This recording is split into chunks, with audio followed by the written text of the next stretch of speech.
Next slide, please. So today's goals, number one, give you a basic understanding of the new federal climate resilience funding that's available. Number two, an introduction to the Indiana Resilience Funding Hub, which is something new that you'll learn about today. Positioning your community for success in the federal grant process, and then next steps and some upcoming deadlines for securing resilience funding. Next, please. Oh, I want to introduce Cody, who will be talking about some of what's in these new legislative pieces. Sure. Thank you, Bill. Well, thank you everyone for joining us. My name is Cody Smith. I'm a Community Resilience and Outreach Coordinator at the Environmental Resilience Institute. I wanted to start off today with a couple of key points to help build the framework on that first agenda item to help us understand where this new climate resilience funding comes from. So I wanted to start with a brief overview of both the Infrastructure Investment and Jobs Act, as well as the Inflation Reduction Act. So starting with the IIJA, which you'll often see referred to as the Bipartisan Infrastructure Law, this bill was signed into law by President Biden in 2021. And as I mentioned, it is commonly used or referred to as the Bipartisan Infrastructure Law, or BIL. So those are used interchangeably, and it's important to know that those are the same pieces of legislation. Additionally, I thought it was important to highlight for each of you that it was $1.2 trillion in total funding when it was signed in 2021, and $550 billion of that was directed to new infrastructure efforts. Those are outlined here on the right side, and some of those major areas include very relevant areas of funding for your community that could be useful as you seek climate resilience funding. Just pointing out some of the major ones here on the right side. You see that transportation funding, roads, bridges, and that associated infrastructure is a key element of the Infrastructure Act, as well as energy, power, and electric grid investments, natural disaster prevention and mitigation, and more. These slides, as Bill mentioned, will be available, as well as the sources for these items. So you'll be able to browse through those at a later date. I also wanted to start with an overview of the Inflation Reduction Act, which is the second major piece of climate resilience legislation that is the catalyst for much of the funding and programs that we'll be discussing today in the context of the hub. This was signed into law by President Biden in August 2022 and directed $369 billion to fund the tackling of climate change in the United States. It helps align the federal government with the Biden administration's goal to reduce greenhouse gas emissions in half from 2005 levels by 2030. So you can see on the right side here that some of this funding, is a big chunk of it is for energy supply. Another large chunk is for business tax credits. And primarily these different areas across here represent different sectors of the economy and different sectors of your community as you work to implement climate resilience through your climate action adaptation planning, in addition to seeking federal funds to help assist with those efforts. We will be discussing a lot of programs today that are results of these investments in climate resilience funding. And we're happy to answer any questions, as Jacob said at the end. Many of these programs, additionally, are still being formulated by the federal government. And so this is one of the things that we're excited to be a part of at the Environmental Resilience Institute, is helping prepare you for these new programs, decipher some of what may be new language or confusing language, and assist you as you seek to pursue these federal grant opportunities and more. I thought it might be helpful today to start with a couple of examples of programs that are funded underneath each of these bills. So I know this is acronym soup here, but I wanted to start by just providing an example of one program under the Inflation Reduction Act, or the IRA. It gives funding to the Department of Energy, which then has created the Energy Efficiency and Conservation Block Grant Program, which is open now for your communities. And Bill will talk a little bit more about this at the end of the webinar today to make sure that you're prepared to take advantage of that funding. Another example from the Inflation Reduction Act, it gives funds to the US EPA, the Environmental Protection Agency, for the climate pollution reduction grants. These are opportunities to reduce pollution related to climate change, including greenhouse gas emissions in your community, and those applications are also open at this point. A third program from the Infrastructure Investment and Jobs Act or the Bipartisan Infrastructure Law, is giving more funds to the EPA, which is then funneled through states such as the Indiana Finance Authority, which is a quasi-governmental state agency here in the state of Indiana that administers the State Revolving Loan Fund, or the SRF. This provides funding for wastewater treatment facilities and drinking water infrastructure moving forward. So those funds are continuously available for your community, and this is an option for you as well. And then lastly, just one more example that's a little bit more focused on rural communities throughout the state. The Inflation Reduction Act has given the United States Department of Agriculture, or USDA, a significant amount more money for the Rural Energy for America program, or REAP. This is an opportunity to connect farmers and small rural businesses with clean energy and energy efficiency funding. And that's an opportunity that exists currently for your community to apply for. We will mention this later on again, but we are having a webinar of this program moving forward later this year. So I'm excited to welcome you all today and give this overview to help frame the discussion we'll be having. But at this point, I'm going to kick it back over to Bill, and he's going to talk a little bit more about the Indiana Resilience Funding Hub. Thank you, Cody. The hub has only been around for a few months and only slightly longer as a concept, but some of the research that was done earlier, one of our professors at IU, Aaron DeLotte, surveyed 170 communities in Indiana and found that the number one thing that they were lacking in terms of being able to seek these federal grant opportunities was capacity. The time and the people to really spend the time necessary to fill out a grant application and be successful. So part of the hub's mission is to augment the capacity of rural communities to successfully apply for federal resilience funding and for local projects, strengthen community collaborations within the communities and among communities and among the organizations that serve communities already, engage IU faculty and students to provide technical support and professional development opportunities, and provide tools, data, resources, training, and guides. And we'll show you some of that on our website here in a moment. Next slide, please. So again, this is a concept that is still being developed. And one of the reasons of having a webinar is to get your ideas about maybe some things that we could add to this, or things we've missed, or your questions will probably inspire us to flesh out this model a great deal. But this is a one-year pilot project. It's been funded by the Rural Climate Project and the Energy Foundation. And our goal is to have 5 to 8 grants submitted in the pilot year, and work with up to 12 other communities in other ways. And we think goal number 2 will be exceeded. We probably already worked with more than a dozen communities on their grant program so far, but we are focused primarily on communities of 50,000 or less, but the Greater Environmental Resilience Institute is also helping us look at larger communities at the state of Indiana, large metropolitan areas. So no matter what size community you are, we're interested in hearing what your questions are and seeing what ways we can help you.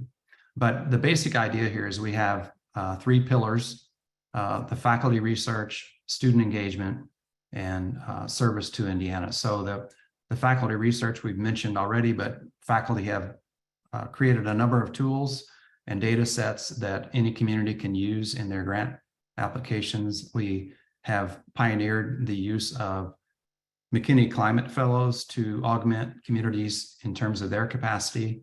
And we will have 4 dedicated climate fellows for this particular project. And then we are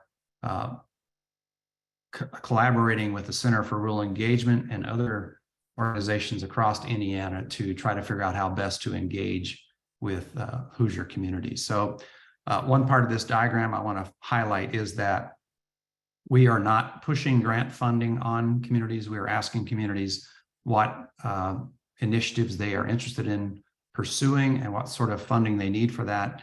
And then we'll try to match up the grant programs that they may be eligible for and let them know what they need to do to get lined up for that. Next slide, please. So how we can help, ERI has been around since 2017. We've been developing networks, working with over a dozen communities on their climate action plans. We've worked with communities on greenhouse gas emissions inventories and various other technical aspects to build their capacity. That network is something that you can rely on. We can connect you to people that have maybe done similar projects in the past. We have technical expertise on our faculty that can be brought to bear. We have a full-time grant assistant who will work with communities that are part of that 5 to 8 cohort. And then we want to provide information resources to you, and our website has a number of resources that you will find very interesting. Next slide, please. So if you go to our website, and there is a QR code for that on the left and the shortened URL below that, you will find the most important thing there is the contact form. And we are in the process of loading up our funnel with people that have questions that maybe want to work with us as a part of this project, or just looking for basic information about the grants that are out there. So fill out that contact form. We will get back to you. We may have a meeting with you. We may decide that you are one of the communities that we want to work with. But regardless of that, we'll try to help direct you in the right direction and find the help you need. We have developed a couple of fact sheets that are 2-pagers, so that if you're digging into climate pollution reduction grants or energy efficiency and conservation block grants, we have fact sheets for those on our website. You can also sign up for future webinars. There's a number of hubs and portals we've relied on. And I think you will find that portals like the Climate Program portal have all sorts of information on upcoming deadlines and webinars and other resources that you may need. And then there are various guides that have been put together by mayors' organizations or county organizations, various types of national organizations that put together guides for these massive programs that you will find helpful to save you time. And then finally, a list of tools that you might need if you're trying to determine whether you qualify as an energy community or a vulnerable community or environmental justice community. There are all sorts of tools to help you identify those things on that website. So I'm going to hand this off to Kate Rasick now, and she will tell you more about the grant writing process. Thank you, Bill. Hi, everyone. Thanks for joining all of us today. I'm Kate Rasick, and I serve as the Community Funding Specialist for the Hub. For 13 years now, I've supported the development, the preparation, and the submission of federal grant applications. And with that expertise and that experience, some of which has aged me tremendously, I'm here to help demystify the process of federal applications and to help you in your communities to pursue some of these funding opportunities. So without even knowing at the moment which particular grant opportunity you may be pursuing, you need to ensure that your organization, your community, is registered with SAM.gov. In order to do business with the federal government, you need to be registered in SAM. It's a free process, but it does take time on your part to submit, and takes even more time for your application to be reviewed and approved. So if you haven't started already, please start that registration process today.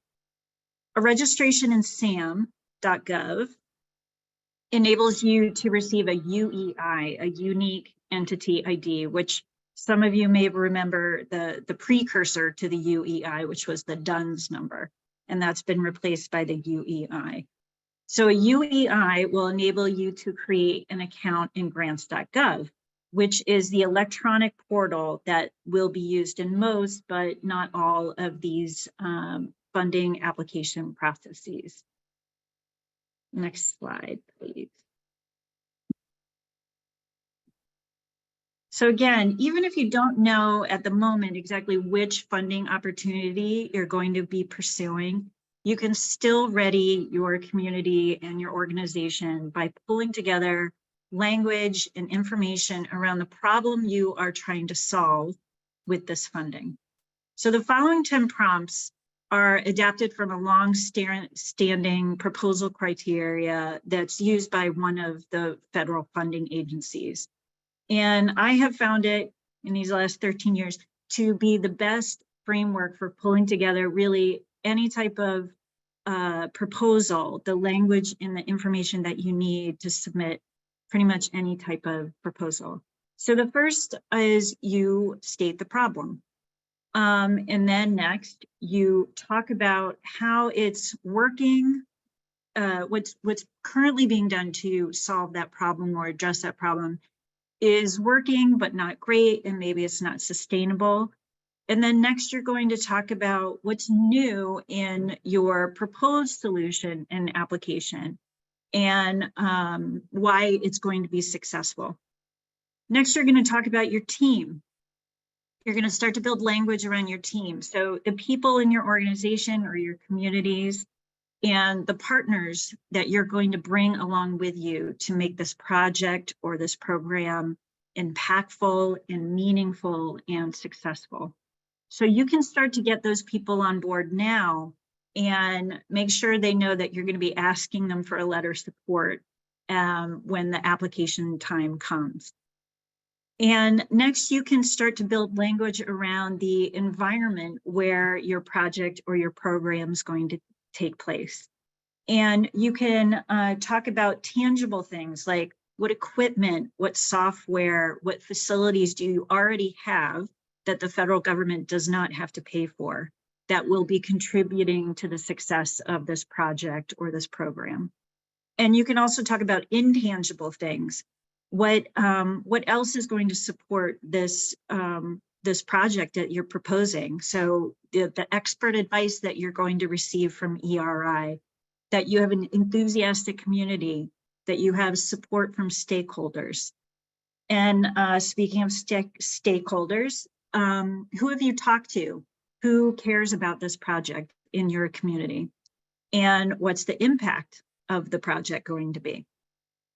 And then also on prompt number 8, what are the risks for this project, and what will you do to address them? And number 9, what does success look like if this project goes forward? And how will you know that you've been successful? What milestones will you hit and when? What metrics are you going to be gathering along the way to show that you're improving? And how will you gather feedback to make sure you know you're on the right path and if you need to adjust as you go forward?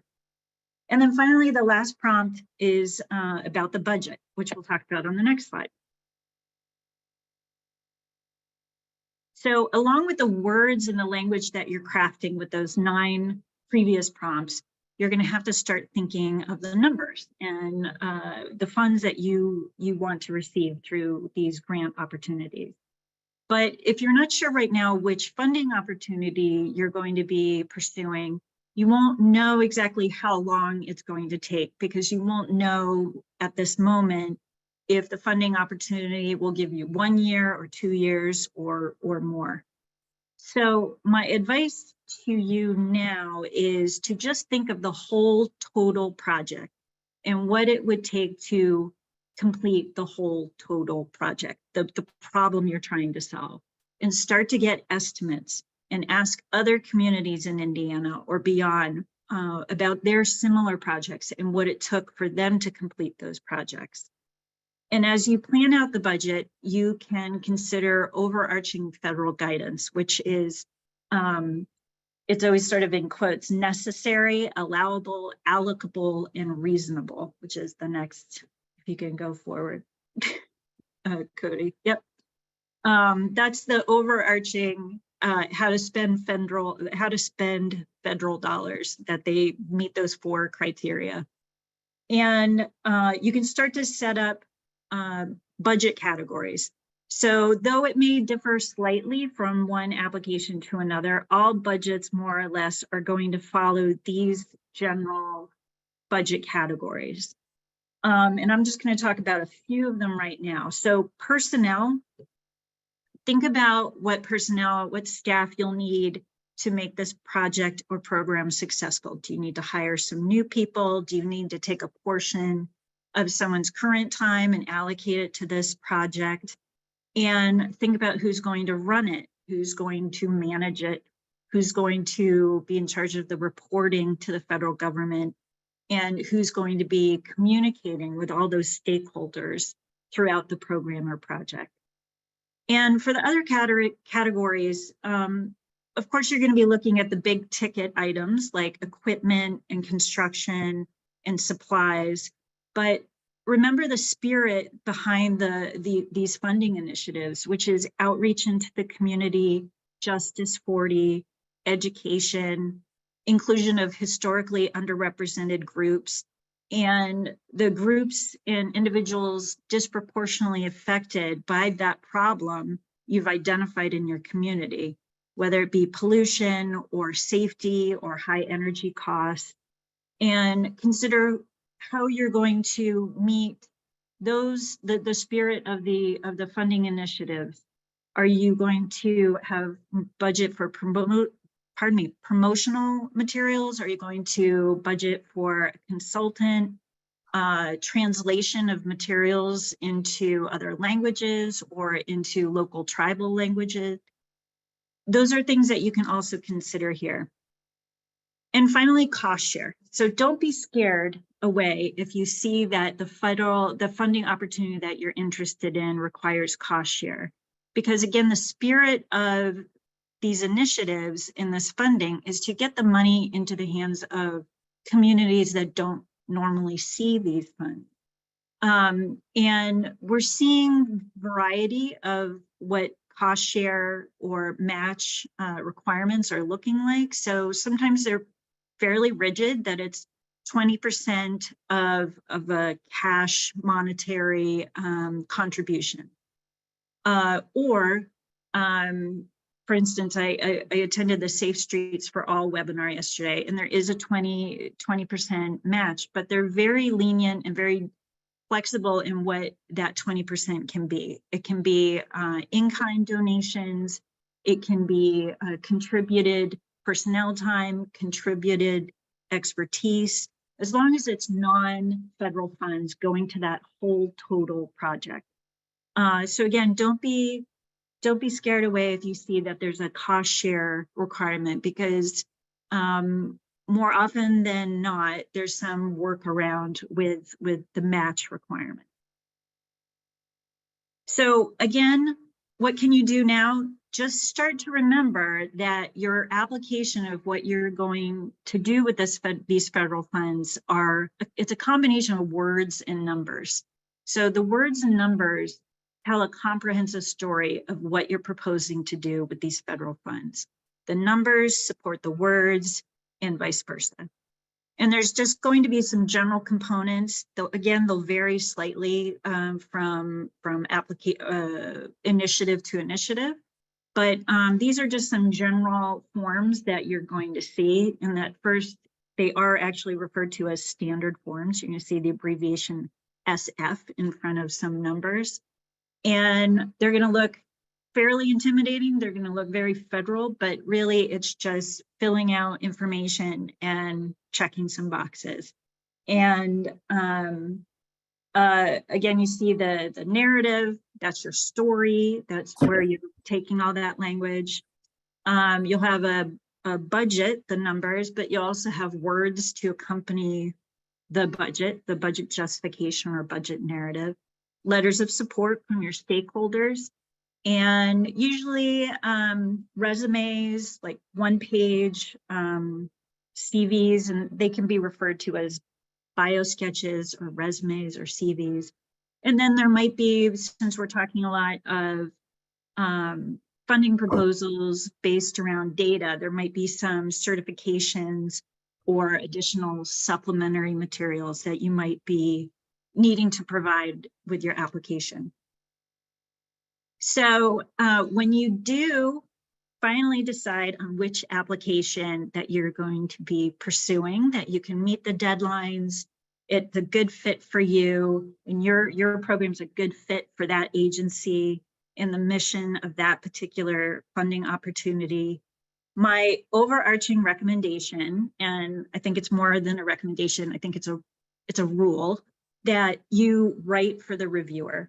So there's going to be tired humans on the other end who are going to be receiving all these applications, and they're going to be sifting and sorting through all of them and reading them and evaluating them and scoring them, and hopefully for you awarding them. So how do you write for the reviewers? You are going to first, next slide, Cody. Thank you. You're going to follow instructions, and then you're going to double check that you followed the instructions. The margins, the fonts, the page limits, all those things are important. And just don't give them an excuse to mark your application as non-compliant. And you're going to break up all that text, leave some white space, even if it's the requirements are single spaced, leave some white space, add some impactful images and graphics, and make sure those images and graphics also print out and they look that you can comprehend them and understand them in black and white, because we all know color ink is very expensive, and not all these reviewers working for federal agencies are okay to be printing out in color. So assume that your application, even though you're submitting online, is going to be printed out. To that end, avoid using URLs. Some guidelines even go as far to forbid URLs. The National Science Foundation says you can't have any URLs in your application, because if it's important enough for the reviewer to know to score your proposal, it should be in your proposal. It shouldn't be one click away, which of course, if I'm reviewing your application on paper, I can't click away anyway. And finally, use the scoring criteria that is provided in the guidelines, because that's what the reviewer is going to be using to review your proposal. So that was a lot of information, but these are all going to be on the slides for you that you can refer to time and time again. So in sum, start your SAM.gov registration, then do your grants.gov registration. Start putting pen to paper, so to speak, and start crafting language and words and numbers around that problem you are trying to solve in your community. And then when it comes time to apply, make sure you start early, because there's always technical glitches, not necessarily on the side of the federal government with their electronic portals, but always on my side, always on your side. So make sure you start early, and remember those reviewers on the other end. So that's my part, and I'm going to hand it back to Bill, who's going to wrap up and give you all some reminders of what is coming next. Thank you very much, Kate. We are watching grant opportunities come and go, and you may panic if you see a deadline that is already passed for something that you thought you may have qualified for. I would say be patient. You may see it come back around again. We've already seen some of these programs that had deadlines pass, and then there's opening up a new round of funding. So pay attention to those announcements, but if you're not quite ready yet, get ready for the next round. There'll be more. So April 28th is an important date for two major grant programs, the Energy Efficiency and Conservation Block Grant Program. That's some automatic pass-through funding for a number of communities in Indiana. We do have a cheat sheet for that. That is due April 28th, which is tomorrow. And most of the communities we've talked to are on target and on track to make their submittals for that pre-application, which is a simplified version of what they will be doing in the future. The other big deadline, April 28th, is the Climate Pollution Reduction Grant Program. notice of intent for the major metropolitan areas, which in Indiana would be Indianapolis. But importantly, if you live near Chicago or Cincinnati or Louisville in Indiana, you could also sign on to the planning effort of your local MSA. But an important thing to know, and this is not an April 28th deadline, is that you should contact your MSA or your state lead to make them aware that you want to be included in the planning effort. If you are in the planning effort, you are eligible for $4.6 billion in competitive implementation grant funding. So it's critical to be part of that planning effort for this particular program. And again, the state of Indiana has signed on. They will get $3 million for planning. Indianapolis MSA, Chicago, Cincinnati, Louisville, they've all signed on, and they will get $1 million for planning. So they are going to be doing some planning, and hopefully they will include you. You can be part of the state plan or part of the MSA plan, or you can actually be part of both. And that's an interesting opportunity, I think. The next webinar in this series will be May 11th, Positioning Farmers and Rural Businesses for Clean Energy Leadership. And you can sign up on our website for that. May 31st is the deadline for the Climate Pollution Reduction Grant, full planning grant application for metros. June 1st is the USDA Urban and Community Forestry Grant application that's due. This is a major funding program, and the grants range from 50 or 100,000, I think, to into the millions. So this is something you want to be aware of if you have a forestry grant idea. And then June 1st is also our next webinar, Leveraging Federal Resources Through State Programs with the Indiana Finance Authority. And June 10th, Kaiten mentioned she was at the webinar for Safe Streets for All. That Department of Transportation program has a due date of July 10th. And these are planning grants and implementation grants through that program. So with that, we've covered a lot of ground. I do want to make sure you know that we are still designing this plane as we're flying it. We're running down the runway and getting ready to take off. And we could use your suggestions. If you are an organization that works with rural communities and you'd like to collaborate with us in some way, we would love that. We've been reaching out to potential collaborators. So if you are in that group, please make sure that we know you are interested in what you would like to participate in. I think we want to spend the rest of our time together answering your questions and taking your suggestions. So I will turn it over to Jacob to moderate that discussion. Thanks, Bill. Yeah, we already have some questions coming in, and I encourage everyone, if you have questions, please put them in the chat. It'll be helpful if we have them in the chat so that we can refer to them later and make sure we're getting all the information you ask about back to you. So Bill, going back to the slide you were just talking about, there was a specific question about the CPRG. Do we know the email address of the state lead for a community to say they're interested in being part of the planning effort? We will get that address, but the state lead organization is IDEM. Great.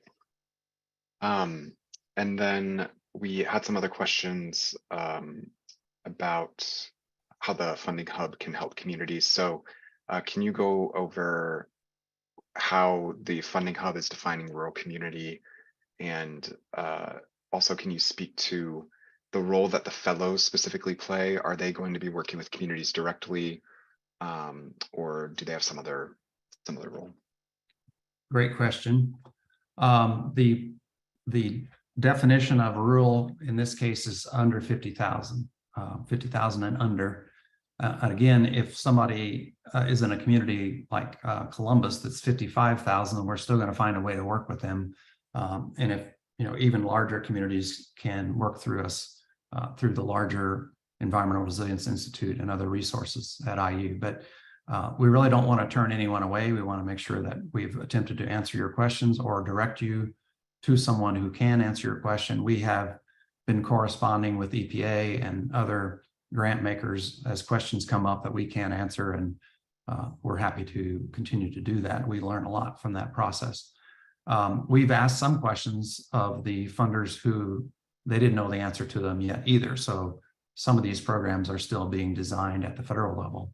So your questions help them put together their programs as well. And the second part of that question was what, Jacob? About the fellows, what the fellows specifically will be doing and how they'll be collaborating with communities. Yes, and we hope that they will be helping directly add to the capacity of those communities that are selected for this full pilot project. So those 5 to 8 communities, they will see some direct contact from our staff, from Kate, from one or more of the climate fellows. And we think what they can help with is logistics, with data, with surveys, with maybe community meetings, helping us with correspondence and agendas, and keeping track of all this and making sure that we are tracking the stories as they happen so that we can tell a story to our funders and hopefully grow this project so that this pilot year leads to more capacity, more employees working on this, more students assigned, so that we can continue to develop the capacity. And then hopefully also allow us to stick around for the full grant process. And so we hope to be able to continue with these communities as these grant programs roll out and they have reporting and other administrative issues to deal with. Thanks, Bill. So another question we had was about getting updates from the climate program portal on when new grant opportunities are added. But I wondered if there's a broader question to start with, and maybe this is for you, Kate.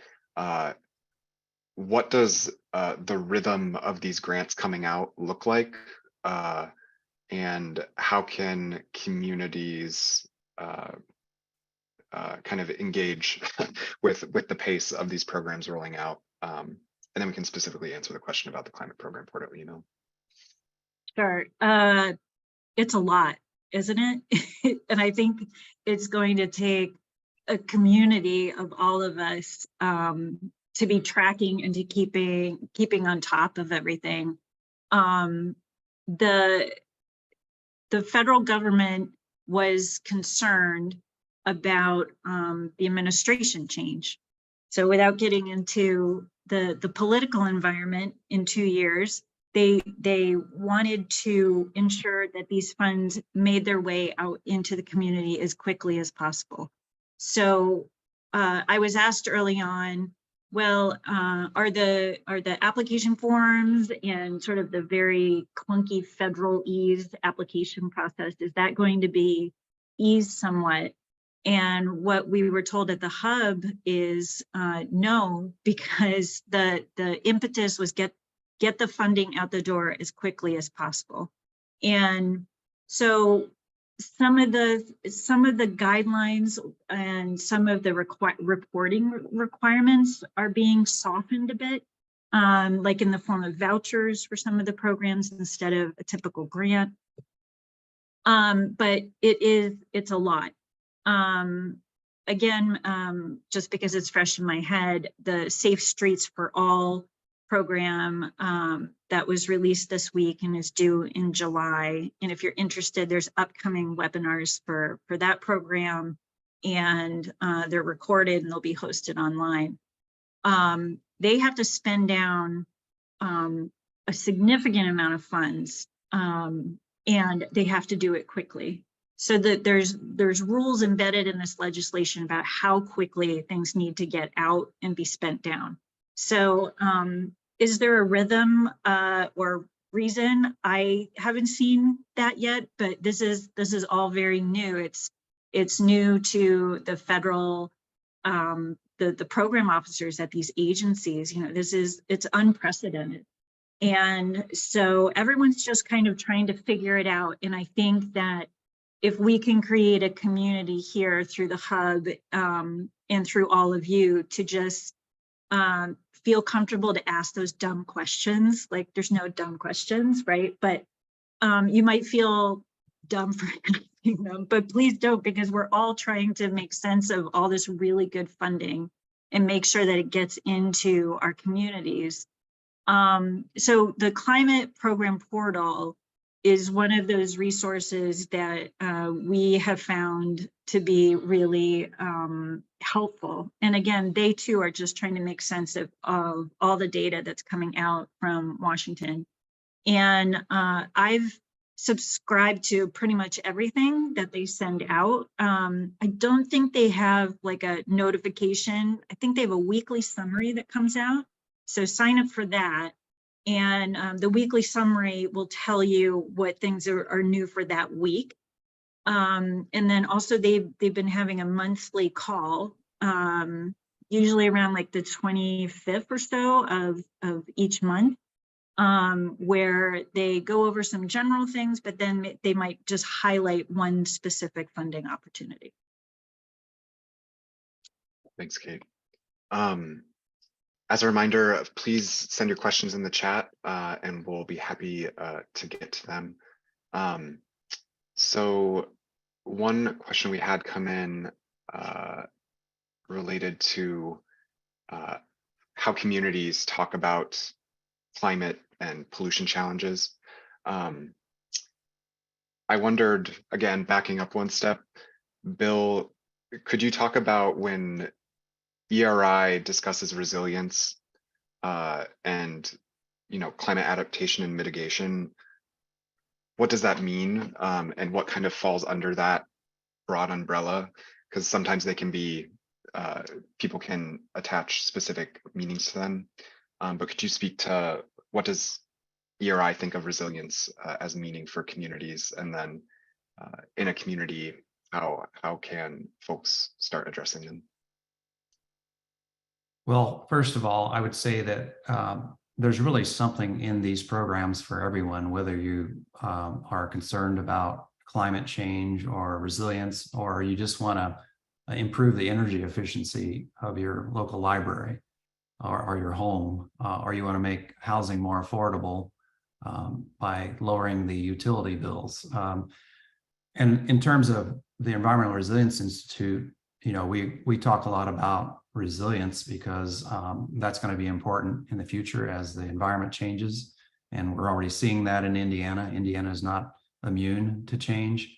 But whether you participate in adaptation, which would mean you're trying to think ahead about what future threats you might face and what future risks, how do you adapt to heat, drought, flooding, et cetera. Or whether you want to try to be a part of the solution in terms of reducing the amount of greenhouse gases in the atmosphere and the pollution in the atmosphere, or pollution in the water. There's a wide range of things that you can get involved with this funding. And so I think every community is going to have a different take on this. I think it's interesting that the state of Indiana has signed on to a climate pollution reduction grant program. It's hard to say. And the major metropolitan areas have signed on to climate pollution reduction grants. So I think it's easier to talk about climate in Indiana now than it ever has been. And things seem to be moving more in that direction as people come to the recognition that things are changing and we should be ready for the future. So resilience is about being able to respond to change and being able to bounce back. And there are a number of funding programs here that would help with that. So it's about safety, it's about comfort, it's about economy, energy efficiency, job creation, it's the future. So I think there's a great deal of opportunity here. We're not, again, pushing any of this on people. We are trying to find people who have projects that they want to find funding for, or they want to plan for the future. We want to help them find that funding and be comfortable with the projects that they're undertaking and the funding that they're seeking. So if we can be helpful in that regard, if we can, speak to your government organization or your local Rotary, or whatever you think would be helpful. We're happy to help reach out.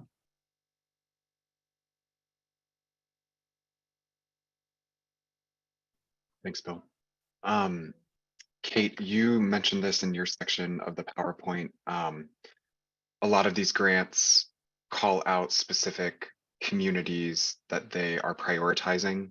So I was wondering if you could speak more about the Justice 40 initiative, and then also how are rural communities prioritized in these grants, and is there a certain approach communities should be taking to position themselves within those criteria? Sure. And Cody, maybe you can put up the link for the webpage for Justice 40.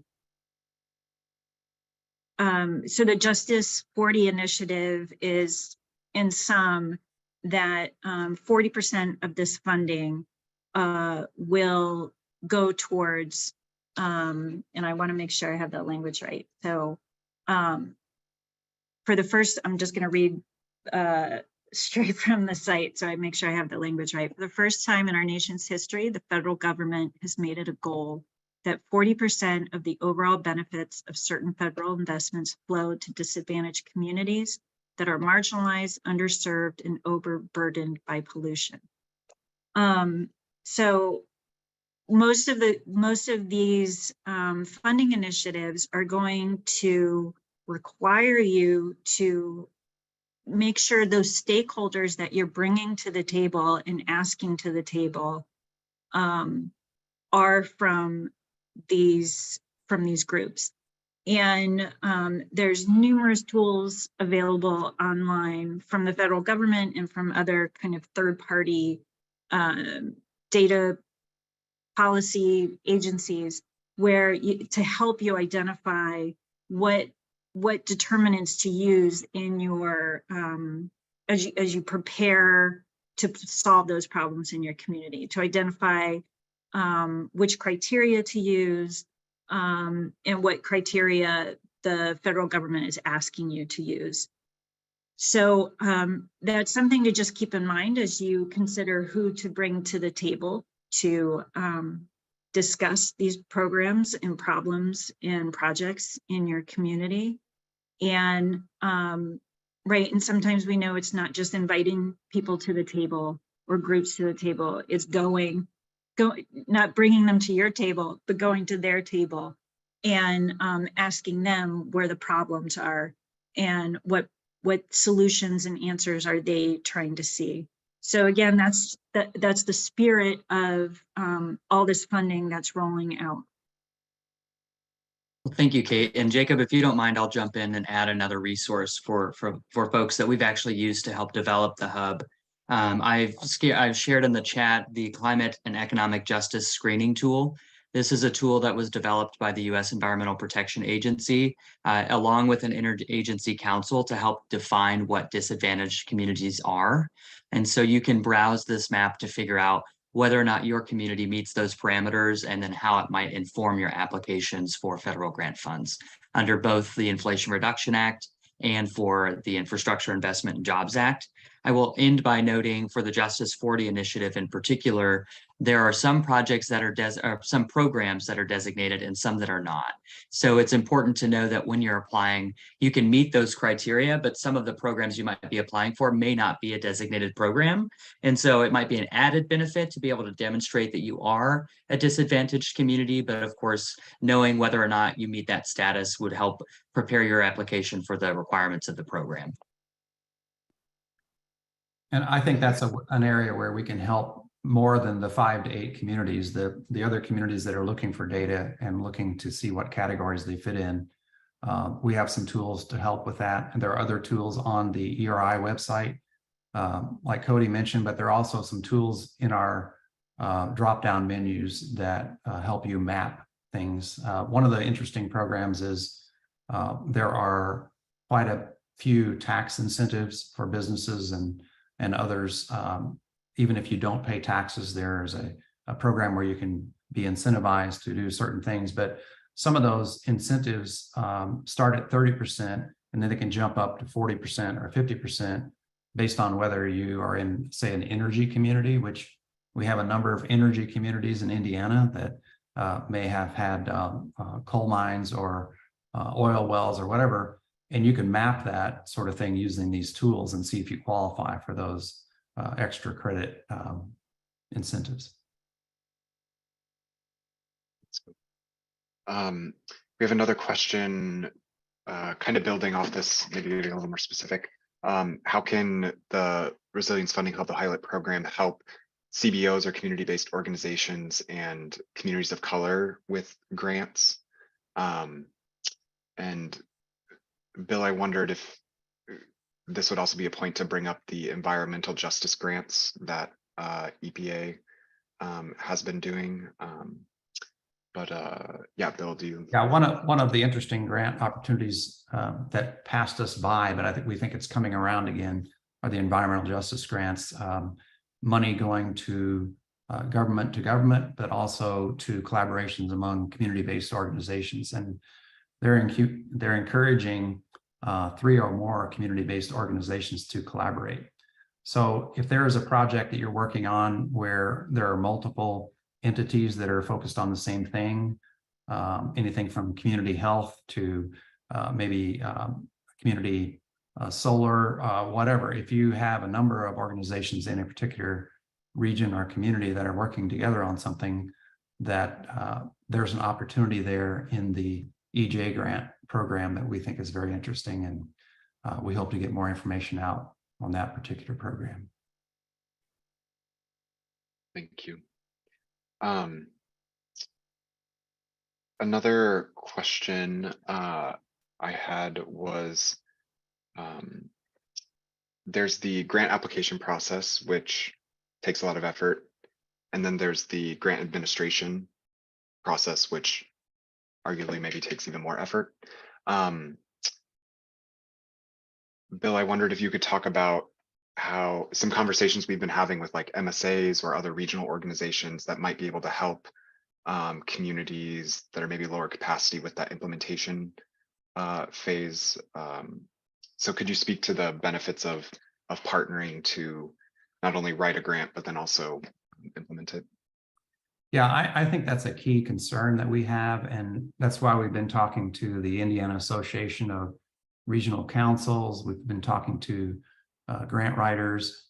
If this is a 1-year pilot and the grant program lasts for several years, we don't want to leave people hanging. We want to make sure that there is some program or consultant or agency in place that can pick up that ball and run with it. And we found that at least the regional commissions, the regional planning commissions that we've talked to are interested in participating and collaborating. And we've talked to some grant writers that are also interested. So I think if we are not able to continue, if the hub does not receive more funding and we can keep on rolling, that's going to be a key thing that we'll need to make sure that we have a handoff process in place as part of this group of 5 to 8, that we don't want to leave anybody in a lurch, and we don't want them to get into trouble down the line with their reporting. And we certainly don't want to get in trouble down the line with reporting as well. So that is a key question and a problem that we're trying to solve. And we hope that maybe some of the people on this webinar have some ideas about that. But we're encouraged already that people see this as an opportunity to collaborate with us and fill in the gaps. Great. Okay, I think we are getting close to the end of our hour, and I think we've gotten through all the questions in the chat. So I also see we've gotten a lot of submissions to our contact form. So I want to encourage folks one more time to fill out that contact form so we can stay in touch and figure out how to help your community more specifically. Bill, would you like to wrap us up? Yes. Again, thank you all for being part of this. We are looking forward to hearing your ideas and looking at your questions and see if we can help you get answers to those questions as soon as possible. But stay tuned. spread the word, participate in our future webinars. And if you have a topic for a future webinar or an expert, let us know that as well. And we'll put you in the lineup. And again, thank you for coming, and we appreciate all that you do already, and we look forward to working with you in the future.